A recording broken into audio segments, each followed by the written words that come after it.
આવી રહી છે પેટા ચૂંટણી 19 જૂનના રોજ મતદાન થવાનું છે કડી અને વિસાવદરમાં બંને બેઠકો ખાલી પડી છે એક બેઠક પર ધારાસભ્યશ્રીનું મોત થયું એના કારણે આ પેટા ચૂંટણી થઈ રહી છે બીજી બેઠક કે જ્યાં પહેલા ધારાસભ્યએ રાજીનામું આપ્યું ત્યારે આખો મામલો કોર્ટમાં ગયો અને તેના કારણે ખૂબ જ લાંબો સમય વીતી ગયો છે વિસાવદર અને કડી બંને જગ્યાએ અલગ અલગ રાજકીય પક્ષો એડી ચોટીનું જોર લગાવી રહ્યા છે પહેલા વિસાવદરની વાત કરીએ અહીંયા તો જ્યારે ચૂંટણીની જાહેરાત નહોતી થઈ એ પહેલા જ આમ આદમી પાર્ટીએ પોતાના પત્તા ખોલ્યા અને ગોપાલ ઇટાલિયાને અહીંયા કમાન સોંપી ગોપાલ ઇટાલિયાએ પ્રચારની શરૂઆત પણ કરી અને હવે ભારતીય જનતા પાર્ટી પણ આ વખતે એ જ ઈરાદા સાથે એ લક્ષ્યાંક સાથે ઉતરી રહી છે કે આ વખતે તો વિસાવદર બેઠક અમારી જ છે બીજી બાજુ વિસાવદરમાં કોંગ્રેસ ક્યાંય જોવા નથી મળી રહી પરંતુ કોંગ્રેસનો દાવો છે કે ભાજપ અને આમ આદમી પાર્ટીની વાતમાં અહીંયાની જનતા નહીં આવે અહીંયા કોંગ્રેસને સત્તા આપવામાં આવશે કોંગ્રેસના ઉમેદવાર જીતશે એવો દાવો પણ કોંગ્રેસ તરફથી કરવામાં આવી રહ્યો છે કડીમાં પણ કંઈક એવી સ્થિતિ છે જો કે કડી અહીંયા ભાજપ મજબૂત સ્થિતિમાં જોવા મળી રહ્યું છે ત્યાં આમ આદમી પાર્ટી કઈ પિક્ચરમાં નથી પરંતુ કડીમાં ભાજપ અને કોંગ્રેસનો જંગ છે પહેલા આપણે વિસાવદર વિશે વાત કરીએ જ્યાં પેટા ચૂંટણીમાં એક બાદ એક દિગ્ગજો પ્રચાર કરવા માટે પહોંચી રહ્યા છે પહેલા મુખ્યમંત્રી પહોંચ્યા હતા સી.આર. પાટીલ પહોંચ્યા હતા અને આજે ગૃહરાજ્યમંત્રી હર્ષ સંઘવી પણ વિસાવદરમાં આજે પ્રચાર કરતા જોવા મળ્યા હતા અલગ અલગ બેઠકો તેમણે યોજી હતી અને જીતનો આશાવાદ પણ વ્યક્ત કર્યો હતો વિસાવદરની પેટા ચૂંટણીમાં ભાજપે જોરશોરથી પ્રચારની શરૂઆત કરી છે ગૃહરાજ્યમંત્રી હર્ષ સંઘવી આજે અહીંયા પહોંચ્યા હતા સાધુ સંતોના પણ આશીર્વાદ લેવામાં આવ્યા છે અહીંયા એક આ મુદ્દો પણ ઉઠાવવામાં આવી રહ્યો છે કે ગોપાલ ઇટાલિયા સનાતન વિરોધી છે ગોપાલ ઇટાલિયા ધર્મનું અપમાન કરે છે એમનો તો બહિષ્કાર થવો જોઈએ એક લાઈન ભાજપે આમાં જોડી છે તેવામાં આજે ગૃહરાજ્યમંત્રી હર્ષ સંઘવી આજે પ્રચાર કરવા પહોંચ્યા ભાજપ કાર્યાલય પર પહોંચ્યા હતા ભાજપ કાર્યાલય પર કાર્યકર્તાઓ સાથે વાતચીત કરી હતી કાર્યાલયમાં મીટિંગ કર્યા બાદ તેઓ માર્કેટિંગ યાર્ડ પહોંચ્યા હતા ત્યાં પણ એક મીટિંગ કરી હતી હર્ષ સંઘવીએ વિસાવદર પેટા ચૂંટણીમાં જીતનો મંત્ર પણ આપ્યો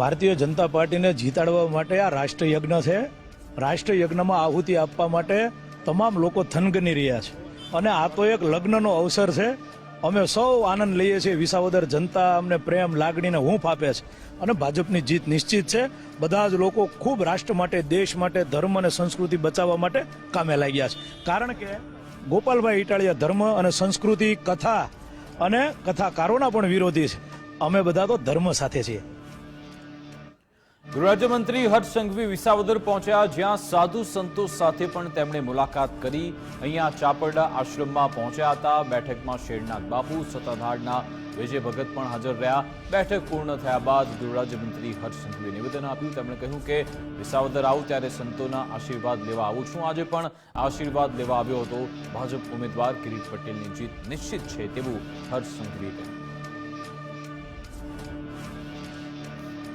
અને ખાસ કરીને વિસાવદર પેટા ચૂંટણી જે આવી રહી છે અને વિસાવદરના લોકોમાં 100% વિકાસ માટેનો જે ઉત્સાહ નજરે પડી રહ્યો છે કે વિકાસની જીત થાય કેન્દ્રમાં ભારતીય જનતા પાર્ટીની સરકાર હોય મોદી સાહેબના નેતૃત્વમાં દેશ આજે દુનિયાભરમાં એક અલગ જ સ્થાન હાસિલ કરવામાં સફળતા પ્રાપ્ત થઈ છે ગુજરાતમાં ભારતીય જનતા પાર્ટીની સરકાર હોય જૂનાગઢ જિલ્લા પંચાયતમાં ભારતીય જનતા પાર્ટી હોય તમામ દિશાએ ભારતીય જનતા પાર્ટીની સરકારમાં વિસાવદર બી સાથે જોડાઈને વધુમાં વધુ વિકાસ આ ક્ષેત્રનો થાય તે માટે લોકોમાં સૌ સમાજોમાં ખૂબ જ ભારે ઉત્સાહ નજરે આવી રહ્યો છે અને મને પૂર્ણ વિશ્વાસ છે કે ભારતીય જનતા પાર્ટીની વિજય આ ક્ષેત્રમાંથી થશે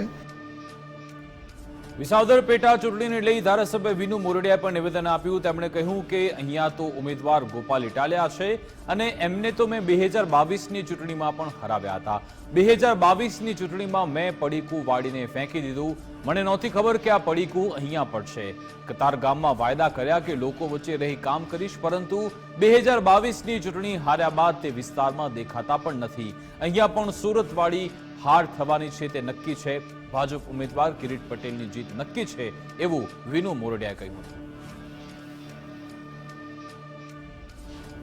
અહીંના લોકોની જે 3 મહિનેથી જે ભરમાવાનો જે પ્રયાસ કરે છે, પણ વિસાવદર છે અને વિસાવદરના ખેડૂતો છે, મને એવો લાગે છે કે અહીં ફર્યા પછી અહીંના લોકો ભરમાશે નહીં, કારણ કે બહુ હોશિયાર પ્રજા છે. હા, બધાને પાડશે.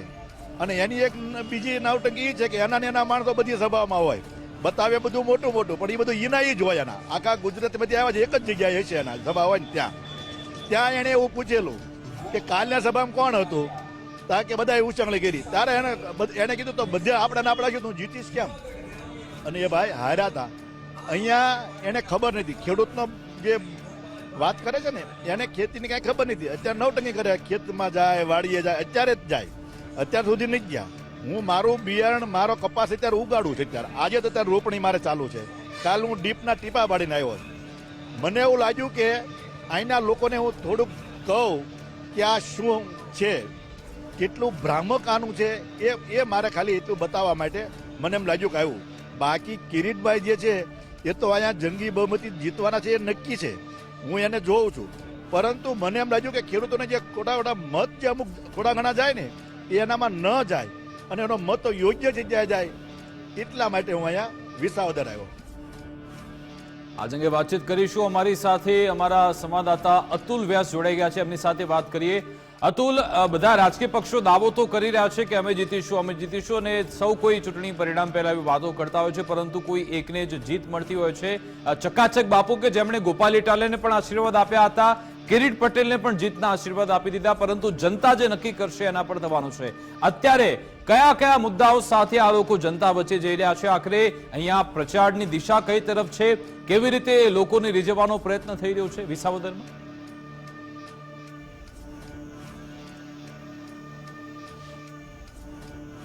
વિકાસ આપને ચોકદણું કે જે રીતે હાલ વિસાવદર જે વિધાનસભા છે તેનો પ્રચાર છે તે પૂરજોશમાં થઈ રહ્યો છે. હાલ જે છે ત્રણેય પાર્ટીના ઉમેદવાર છે, ભાજપ છે, આપ છે અને કોંગ્રેસ છે, તેના ઉમેદવારો છે તે મતદારોને રીઝવવાનો પ્રયાસ કરી રહ્યા છે. ખાસ કરીને આપે જોયું તો મતદારો છે જે તે ઉમેદવારો પાસે ઘણી બધી અપેક્ષાઓ રાખી રહ્યા છે. ખાસ કરીને જોવા જાય તો ભાજપનું કહેવાનું છે કે છેલ્લા 12 વર્ષનો વનવાસ છે તે વિસાવદરે ભોગવ્યો છે. હવે વિસાવદરનો વનવાસ છે ખતમ થવાનો છે અને ભાજપ છે અહીંયા જંગી બહુમતીથી જીતશે. ત્યારે બીજી તરફ આપના જે ગોપાલ ઇટાલિયા છે તે પણ દાવો કરી રહ્યા છે કે આની પહેલા જ્યારે સામાન્ય ચૂંટણી થઈ ત્યારે વિસાવદર અને ભેસાણની જનતાએ છે તે આપના ઉમેદવાર ભૂપતભાઈણીને જીતાડ્યા હતા અને કોંગ્રેસ અને ભાજપના ઉમેદવારોની હાર થઈ હતી. ત્યારે વિસાવદરની જનતાનો મૂળ કેવો છે ત્યાં જાણવા માટે આપણે પ્રયાસ કરીએ. હાલ વિસાવદરનું જે કાલસારી ગામ છે ત્યાં આપણે વાત કરીએ. ત્યાં કાલસારી ગામના ઘણા બધા બહેનો આપણી સાથે છે. તે કેવો વિકાસ ઝંકી રહ્યા છે ને તેની શું અપેક્ષા છે, કેવા ઉમેદવાર તેઓ ઝંકી રહ્યા છે, આપણે સીધી તેની સાથે વાત કરીશું. બેન, આપનું નામ અને કેવા ઉમેદવાર આપ ઝંકી રહ્યા છે, શું લાગે? કાલસારી ગામ, પાંચોરિયા રંજન. અને આપણે રોડ રસ્તા ખરાબ છે, એના બધા સારા કરવાના છે. પાણીની વ્યવસ્થા સારી છે પણ રોડ રસ્તાની બહુ ખરાબ હાલત છે. ક્યાંય હલાય એવું નહીં, ચોમાસામાં પાણી બધાય ભરાય છે. અને એવી રીતે અમે પાર કરીને રસ્તા તો હાવ આડાહવરા છે, બધાય પાર કરીને ખાડા ખબસ્યા છે. ખાસ કરીને બેન જોવા જાય તો જે તમે આપણે રસ્તાની રોડની વાત કરી, પાણીની વ્યવસ્થા કરી, તમે કેવો ઉમેદવાર ઈચ્છો છો? અમે એવો ઉમેદવાર ઈચ્છી છીએ કે અમારી ગમે એ વ્યવસ્થા છે ને એ પૂરી પાડવી જોઈએ. કેવી વ્યવસ્થા બેન? અમારે જો આ વ્યવસ્થા રોડ રસ્તાની વ્યવસ્થા તો અમારે જરૂર જ છે. ક્યાંય રોડ રસ્તા વિસાવદરમાં સારા નથી, કાલસારીમાં સારા નથી. અને કેવું લાગે છે કે અત્યારનો ચૂંટણીનો માહોલ છે, કેવું લાગે છે, કોણ જીતશે, કેવું લાગે? એવું તો અત્યારનું ક્યાંય કહી જ ન શકાય કે કોણ જીતે કોણ. જેને આ જનતા જે કરી શકે એ તે થાય. 100% તો જે કાલસારીની મહિલાઓ છે તેનું કહેવું છે કે પ્રાથમિક જરૂરિયાત ખાસ કરીને રોડ રસ્તાને લઈને અહીંની મહિલાઓ છે તે પરેશાન છે.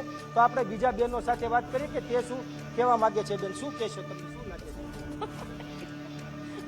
કેવી અપેક્ષા છે ઉમેદવાર? અપેક્ષા તો ઉમેદવાર તો સારો હોય એવું જ સારું પડે ને. આપણે રોડ રસ્તાની તમારે બીજું તો કોઈ વસ્તુ કાંઈ નહીં, પાણીની, વીજળીની બધી સમસ્યા તો સારી છે.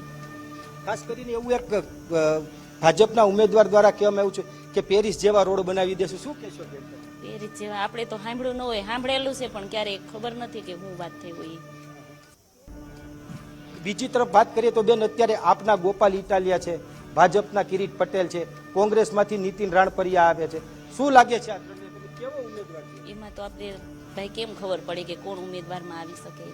છતાં તમારું કાંઈ મહિલાઓનું કાંઈક તો હશે ને કે અમારે આવા ઉમેદવારને અમારે તો ઉમેદવાર સારો હોય એ જ આવે ને એમ સારું આવે એ જ ઈચ્છી છે અમે સારું કામ સુવિધા પૂરી પાડી દે અમને લોકોને પાડે ઈ તે અમારે હોય ને ખેડૂતનું ઈ તે જોવું પડે ને બધાયનું એમ ખેડૂતનું એટલે બેન કઈ રીતનું આપ કહેવામાં આમે જો અત્યારે આ ખેડૂતને બધાયને લાઈનમાં ઊભું રહેવું પડે આખી રાત ઊભું રહેવું પડે મચ્છર કવડે બધાય તો ખેડૂતને બધા ન્યાન્યા ઊભા રહેશે એવું થાય છે ખેડૂતનું કોકનું હોતન સમસ્યા હોય ને બધાયની એમ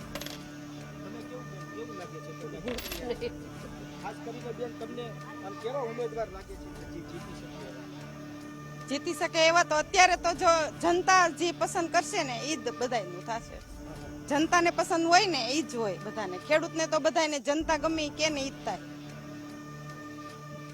તો આ હતા કાલસારીની મહિલાઓ જે કહેવાનું એમનું છે કે જે લોકો અમારી પ્રાથમિક સુવિધા છે દાખલા તરીકે રોડ રસ્તા પાણી છે પાણીની સુવિધા તો છે પણ ખાસ કરીને જે ખેડૂતોની વ્યથા પણ સાંભળી શકે ખેડૂતો જે લાઈનમાં ઉભા રહે છે ખાતર માટે બિયારણ માટે તેના પણ પ્રશ્નો હલ કરી શકે તેવા ઉમેદવારને છે તે વિસાવદરની જનતા છે તે પસંદ કરશે અચ્છા અતુલ, આપણે ભાજપ અને આમ આદમી પાર્ટીનો પ્રચાર તો જોરશોરથી જોઈ જ રહ્યા છે, પરંતુ અહીંયા કોંગ્રેસનો પ્રચાર જોઈએ એવો દેખાતો નથી. કોંગ્રેસ કઈ રણનીતિ સાથે આગળ વધી રહ્યું છે?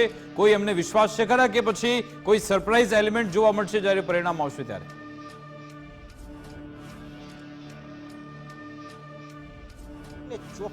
અત્યારે જો ખાસ વિસાવદર વિધાનસભાની ચૂંટણીની વાત કરીએ તો જ્યાં સુધી આટલા દિવસના પ્રવાસને અંતે જોવામાં આવે તો હાલ જે છે તે ભાજપ અને આપ પાર્ટી છે તે બે જે છે ચૂંટણીના મેદાનમાં હોય તેવું સામે આવી રહ્યું છે. શક્તિસિંહ છે જે પ્રદેશ અધ્યક્ષ છે, બીજા કોંગ્રેસના નેતાઓ છે તે એક વાત લઈને મતદારો પાસે જાય છે કે અહીંનો જે અમારો ઉમેદવાર છે કોંગ્રેસનો ઉમેદવાર છે તે સ્થાનિક છે, તમારો પોતાનો છે તે નેતા થઈ નહીં પણ બેટા બનીને કામ કરશે, બાકીના બે ઉમેદવારો છે તે બહારના છે તે જીતીને જતા રહેશે ત્યારે તમારું કોણ, તમારો અવાજ કોણ સાંભળશે? સાથે સાથે નીતિન રાણપરિયા જે કોંગ્રેસના ઉમેદવાર છે તે સામાન્ય ગરીબ મધ્યમ વર્ગમાંથી આવે છે અને એને અવડી મોટી કોંગ્રેસ પાર્ટીએ ટિકિટ આપી છે ત્યારે વિસાવદરની જનતા, વિસાવદરના મતદારો તે જે નીતિન રાણપરિયા ઉપર વિશ્વાસ મૂકી અને એને જંગી બહુમતીથી જીતાડે તેવી અપીલ કોંગ્રેસ દ્વારા કરવામાં આવી રહી છે. પણ ખાસ જોવા જાય તો અત્યારે જે ચૂંટણી જંગ અને જે ચૂંટણીનો માહોલ છે જેમાં ખાસ આપ પાર્ટી અને ભાજપ મેદાનમાં હોય તેવું લાગી રહ્યું છે. કોંગ્રેસ ક્યાંય દેખાતી નથી, છતાં તે લોકો કહી રહ્યા છે કે અમે પણ ખૂબ મોટી લીડથી જીતી અને વિસાવદર. બિલકુલ, એ જોવાનું રહેશે કે આખરે જનતા આમાં શું નક્કી કરે છે. બિલકુલ, આભાર અતુલ, અમારી સાથે જોડાવા બદલ, વાતચીત કરવા બદલ. અમારી સાથે વરિષ્ઠ પત્રકાર ધીરુભાઈ ફોનલાઈન પર જોડાઈ ગયા છે, એમની સાથે વાત કરી. ધીરુભાઈ, વિસાવદરની પેટા ચૂંટણીની જાહેરાત થાય એ પહેલા તો આમ આદમી પાર્ટી અહીંયા તૈયારી કરી, ઉમેદવાર આપી દીધા, ગોપાલ ઇટાલિયાએ પ્રચારની શરૂઆત પણ કરી અને ભાજપ જ્યારથી આ મેદાનમાં આવ્યું છે, ભાજપનો દાવો છે, CR પાટીલે પોતે કહ્યું કે આ વખતે તો 4000 કરતા વધારેની લીડથી અમે જીતીશું. કોંગ્રેસની વાત કરીએ, પિક્ચરમાં ક્યાંય દેખાતા નથી, પરંતુ એ પણ જીતનો દાવો વ્યક્ત કરે છે. આપનું શું માનવું છે? અત્યારે પ્રચાર કઈ દિશામાં જઈ રહ્યો છે? કયા કયા મુદ્દા ઉઠાવવામાં આવી રહ્યા છે જનતાને રીઝવવા માટે, મત મેળવવા માટે? અત્યારે આખો જે પ્રચાર છે ગ્રામ્ય વિસ્તાર તરફ જઈ રહ્યો છે. આખી વાત જો કરવામાં આવે તો અત્યારે ભાજપ અને આમ આદમી પાર્ટીના ઉમેદવારો વચ્ચે કટોકટનો જંગ ચાલે છે. ભાજપે પણ હવે છેલ્લા દિવસોમાં ગ્રામ્ય વિસ્તાર તરફ પોતાનું લક્ષ્ય કેન્દ્રિત કર્યું છે અને જે સ્થિતિ અત્યારે છેલ્લી ઘડીની જોવામાં આવે તો હું એવું કહી શકીશ કે અત્યારે આમ આદમી અને ભાજપ વચ્ચે કટોકટનો જંગ છે. ક્યાંક 49% ભાજપ આગળ ચાલે છે, ક્યાંક આમ આદમી પાર્ટી 51% ચાલે છે, ક્યાંક ભાજપ 51% એ જાય છે, ક્યાંક 49%. બરાબર કટોકટનો જંગ ચાલે છે. છેલ્લી ઘડીના પરિણામો, છેલ્લી ઘડીના મતો છે ને એ જે ઉમેદવાર છેલ્લી ઘડી સુધી પ્રયત્ન કરશે અને ગ્રામ્ય વિસ્તાર સુધી પોતાના મતોને બરાબર ગોઠવણ કરીને પહોંચાડશે અને જે પાર્ટી છે એ પોતાના મતદારોને છેક બૂથ સુધી પહોંચાડશે ને એ ઉમેદવાર જીતી શકશે ગ્રામ્ય વિસ્તારમાંથી, એવું મારું માનવું છે. જી ધીરુભાઈ, ભાજપની જે રણનીતિ જોવા મળી રહી છે, પહેલા તો ઓપરેશન સિંદૂરની પણ વાત થઈ રહી છે, આટલા વર્ષોથી સરકાર છે, વિકાસ કાર્યોની પણ વાત થઈ રહી છે અને સાથે સાથે ગોપાલ ઇટાલિયાની છબી સનાતન વિરોધીની છે એ પણ પ્રસ્તાવિત કરવાનો પ્રયત્ન થઈ રહ્યો છે. શું આ મુદ્દો જમીન સ્તરે સંભળાઈ રહ્યો છે? એની ગુંજ આવી રહી છે ખરા? થોડું અસર લાગે છે. જે રીતે પણ છેલ્લી ઘડીએ ખાસ કરીને ધર્મસ્થાનોમાંથી હિન્દુ ધર્મના સંતોએ જે રીતે ગોપાલભાઈ સામે અવાજ ઉઠાવ્યો છે એમાં થોડીક એ બાબતની અસર હોય એવું દેખાય છે. પણ મારું માનવું એવું છે કે ત્યાં ધર્મ કરતા પણ ગ્રામ્ય વિસ્તારની સેવાનો ભાવ, ગામડાના લોકો તરફનો ઉમેદવારોનો જોખ આ વધુ અસર કરતા રહેશે. ધર્મની વાત કરતા રાજનીતિ વધુ અસર કરશે અત્યારે મને એવું દેખાઈ રહ્યું છે. જી અચ્છા, આમ આદમી પાર્ટીની રણનીતિ શું છે? આમ આદમી પાર્ટી કયા મુદ્દા ઉઠાવી રહી છે? કારણ કે એમની પાસે સમય નથી કે સત્તા પણ નથી કે જો અહીંયા આવી જશે ધારાસભ્યનું પદ મળશે તો શું કરી શકશે કામ? કઈ રીતે લોકોને રીઝવી રહ્યા છે?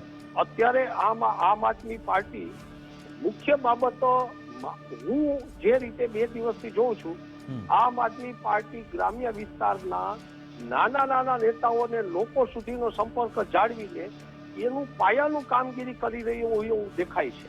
અત્યારે એક જોક ગામડા વિસ્તારના એક માણસને આમ આદમી પાર્ટીના કાર્યકરો સંપર્ક કરીને એના મતોને ક્યાંક કોઈક જગ્યાએ ચોક્કસ દિશા તરફ વાળી રહ્યું હોય એવું મને દેખાઈ રહ્યું છે. બિલકુલ. કોંગ્રેસની વાત કરીએ, કોંગ્રેસ આ લડાઈમાં કે પિક્ચરમાં ક્યાંય છે ખરા? અને કયા મુદ્દા સાથે કોંગ્રેસ ઉતરી રહી છે? શું એના ઉમેદવારને એવું પ્રતિસાદ પણ મળે છે ખરા જ્યારે પ્રચાર કરવા જાય છે ત્યારે? હા, મને એવું લાગે છે, હું એવું માનું છું કે કોંગ્રેસ છેલ્લી ઘડીના છેલ્લા 1 વીકમાં ક્યાંક દેખાઈ રહી છે. છેલ્લા 1 વીકમાં પણ કોંગ્રેસ કોઈ અસર કરતા કામગીરી કરે એવું દેખાતું નથી અત્યારે ક્યાંય. કોઈ જગ્યાએથી ગ્રામ્ય વિસ્તારમાંથી થોડાક ગામડાઓમાંથી કોંગ્રેસની સારી ગઈ છે. ખાસ કરીને ઓબીસી મતો છે ને કોંગ્રેસ તરફ થોડા ઢળે એવું દેખાય છે. સાહેબ, આમાં કોંગ્રેસ એ રીતે પ્રચાર કરી રહી છે કે ભાઈ આ તો અમારા સ્થાનિક ઉમેદવાર છે, આમ આદમી પાર્ટી ભાજપના તો આયાતી ઉમેદવાર છે, તમે અમને તક આપો. જો કે આપણે બધા વિશ્લેષણ કરી રહ્યા છે કે આ લડાઈ સીધી ભાજપ અને આપ પાર્ટીની છે. પરિણામ ત્યારે આવે શું કોઈ મોટું અપસેટ સર્જાઈ શકે? જનતા કોઈ આવું સરપ્રાઈઝ એલિમેન્ટ આપી શકે? ભાઈ કોંગ્રેસના ઉમેદવારને મેં જીતાડી દીધા, એની કોઈ શક્યતા આપને દેખાઈ રહી છે ખરા? નથી દેખાતી. હું આપને સ્પષ્ટ કહું કે કોંગ્રેસે પોતાના ઉમેદવારને મોડો જાહેર કર્યા છે. પ્રથમ તબક્કો જો કોંગ્રેસ હારી ચૂકી છે, કોંગ્રેસ હવે છેલ્લી ઘડીએ મહેનત કરવામાં એના મુખ્ય કાર્યકરોને ઉતારીને લોકોની વચ્ચે જવાનો પ્રયત્ન કરે છે. પણ હજી મેં કીધું, હું વારંવાર એક વાત કરું છું કે કોંગ્રેસના ઘણા બધા કાર્યકરો આમ આદમી પાર્ટી માટે કામ કરી રહ્યા છે. એટલે કોંગ્રેસ માટે આમાં એક થોડો સારો દેખાવ કરી શકે, પણ આ પેટા ચૂંટણી જીતવી એના માટે અઘરો સવાલ તો છે. બિલકુલ. અંતિમ પ્રશ્ન સાહેબ કે આ ચૂંટણીમાં શું પેરિસ વાળો મુદ્દો એક ટર્નિંગ પોઈન્ટ સાબિત થવાનો છે? કારણ કે ચારે બાજુ એની ચર્ચા થઈ રહી છે કે પેરિસ જેવા રસ્તા બનાવી દેવામાં આવશે. સોશિયલ મીડિયામાં તો ભરપૂર એની ચર્ચા થઈ રહી છે અને આમ આદમી પાર્ટી પણ સતત આ મુદ્દો ઉઠાવી રહી છે. આ ટર્નિંગ પોઈન્ટ સાબિત થશે આ ચૂંટણીમાં એવું લાગી રહ્યું છે આપને? પેરિસ જેવા રસ્તાનો મુદ્દો ટર્નિંગ પોઈન્ટ સાબિત થાય કે કેમ એ ભવિષ્ય કે છે. પણ મારી દ્રષ્ટિએ ગ્રામ્ય વિસ્તારના રસ્તાઓનો પ્રશ્ન અત્યારે બંને પાર્ટીઓ માટે હોટ સાબિત થશે. એટલા માટે કે ગ્રામ્ય વિસ્તારના રસ્તાઓ એ ખાસ કરીને ગીર કાંઠાના જે ગામડાઓ વિસાવદર અને ભેસાણ પંથકના છે ત્યાં રસ્તાઓનો બહુ મોટો પ્રશ્ન છે. એટલે કદાચ હું એવું માનું છું કે ગ્રામ્ય વિસ્તારના રસ્તાઓનો મુદ્દો જે પાર્ટી વધુ અસરકારક રીતે લેશે ને એ પાર્ટી માટે થોડું વાતાવરણ સુધરશે. જી બિલકુલ. આભાર અમારી સાથે જોડાવા બદલ, વાતચીત કરો. ભવિષ્યમાં પણ આપણે આ અંગે વાતચીત કરીશું. આપે સમય ફાળવ્યો તે બદલ આપનો ખૂબ ખૂબ આભાર.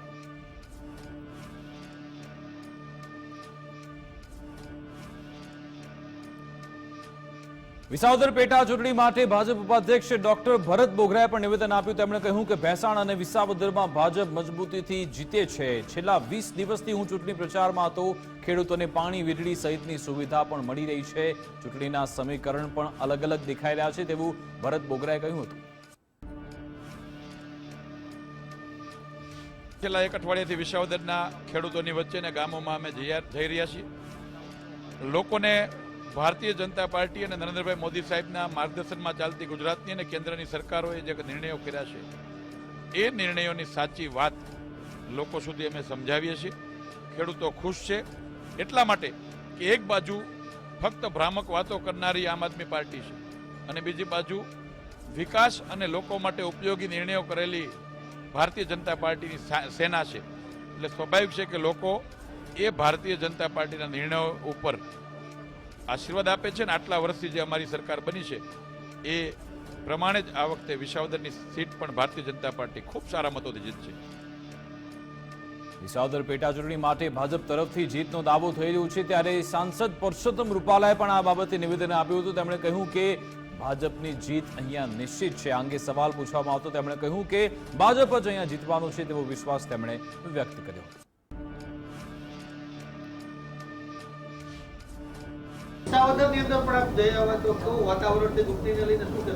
ભારતીય જનતા પાર્ટી નિશ્ચિતપણે જીતી જશે. ભારતીય જનતા પાર્ટી નિશ્ચિતપણે જીતી જશે. વાત કરીશું કડી વિધાનસભા વિશે. અહીંયા પણ પેટા ચૂંટણી છે, જેને લઈ ભાજપની કવાયત જોવા મળી રહી છે. આજે ભાજપ ઉમેદવારના સમર્થનમાં વિશાળ રેલીનું આયોજન કરવામાં આવ્યું હતું. વિશાળ સભા યોજવામાં આવી હતી. કેબિનેટ મંત્રી બળવંતસિંહ રાજપૂતની હાજરીમાં જનસભાનું આયોજન કરવામાં આવ્યું હતું. અહીંયા ભાજપના ઉમેદવાર છે રાજેન્દ્ર ચાવડા, તેમના સમર્થનમાં ભાજપે સભાનું આયોજન કર્યું હતું, જ્યાં લોકોને ભાજપને મત આપવા અપીલ કરવામાં આવી હતી.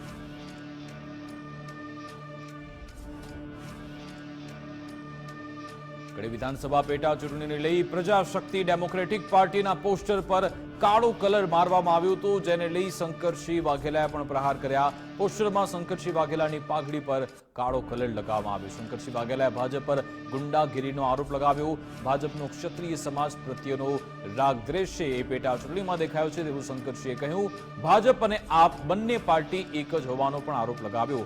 આ બાબત વિસાવદર કડીની જનતાએ જાણી લેવી જોઈએ એવું પણ શંકરસિંહ વાઘેલાએ કહ્યું હતું. અમારા ફોટા ઉપર, પોસ્ટર ઉપર કાળા કૂચડા મારવા એક જાતની બીજેપીની વિકૃત માનસિકતા અને 160 જેટલા ધારાસભ્યો હોય ને એકાદ સીટ આમ તેમ થાય તો બહુ ફરક પડતો નથી. પણ જે રીતે એમને કડીમાં કોઈ પણ હિસાબે ઇલેક્શન જીતવા માટે બાપુની પાર્ટી ક્યાંય બહુ રહે નહીં અસરકારકતા એની, એના માટે એમને બહુ ખોટી રીતે આ કૂચડા મારવાની વિધિ એમને કરી છે.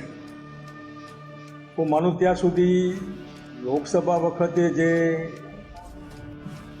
અમારી બેન દીકરીઓ પર એલિગેશન કરેલા,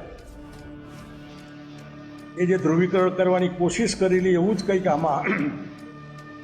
એટલે હું અમારા સમાજના મિત્રોને કહીશ કે બહુ ટેન્શન ના રહેવું, આના કે બહુ રિએક્શન ના આપવું. સ્વાભાવિક છે કે આ એમના હતાશાનું પરિણામ હોય.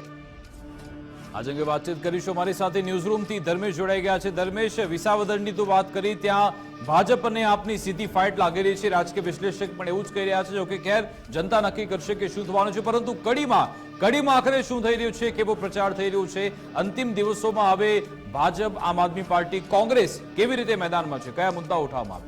વિકાસ રાજકારણની લેબોરેટરી ગણાતા મહેસાણા જિલ્લાનું કડી માટે કહેવાય છે કડી એટલે સોનાની દડી. છેલ્લા પ્રચારમાં પણ તમે જુઓ તો એ શબ્દનો ઉપયોગ ભાજપ દ્વારા તો થઈ જ રહ્યો છે, પણ વિકાસ કાર્યોને લઈને જે વાત ચાલે છે એમાં સીધો જંગ ભાજપ અને કોંગ્રેસ વચ્ચે અહીં જોવા મળી રહ્યો છે. અહીં ચાવડા બંધુઓની લડાઈ છે. તમે જો કોંગ્રેસ, ભાજપ અને આમ આદમી પાર્ટી ત્રણેયના ઉમેદવારની સરનેમ ચાવડા છે.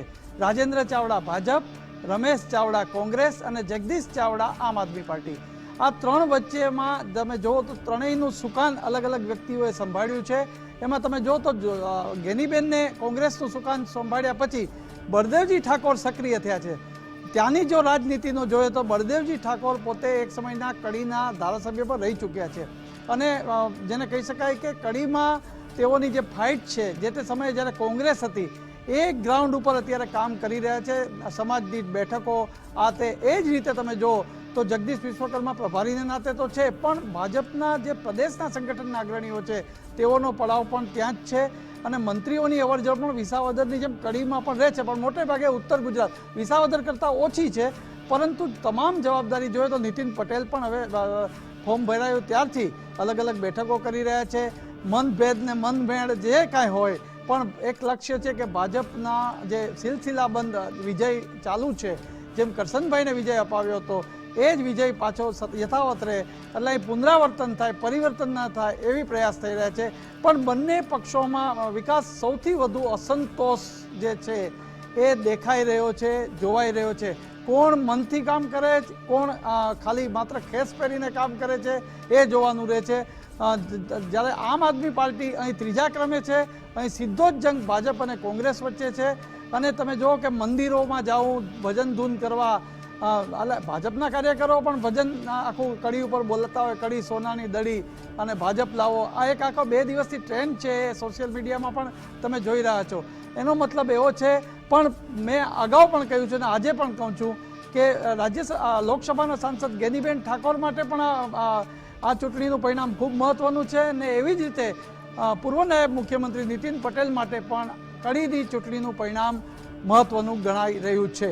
જી બિલકુલ, આભાર ધર્મેશ, અમારી સાથે જોડાવા બદલ, વાતચીત કરવા બદલ. તો અહીંયા કડી માટે વટની લડાઈ નીતિન પટેલ માટે પણ ગણાઈ રહી છે, ગેનીબેન ઠાકોર માટે પણ લડાઈ રહી છે, અને ભાજપ કે જે કહી રહી છે કે અમારે સતત આગળ વધવું છે, ભલે અત્યારે 165 સીટ હોય, હવે સીટની સંખ્યા વધારવી છે, તેને લઈ તૈયારી થઈ રહી છે. ને વિસાવદરમાં પણ વટની લડાઈ ભાજપ માટે તો છે. જોવાનું રહેશે હવે જનતા કોના પર મદાર રાખે છે, જનતા કોને અહીંયા સિંહાસન પર બેસાડે છે, એના પર નજર રહેશે. પેટા ચૂંટણીના તમામ સમાચાર આ જ મંચ પરથી, આ જ પ્લેટફોર્મ પરથી આપના સુધી પહોંચતા રહેશે. આપ જોતા રહો ગુજરાત ફર્સ્ટ ન્યૂઝ.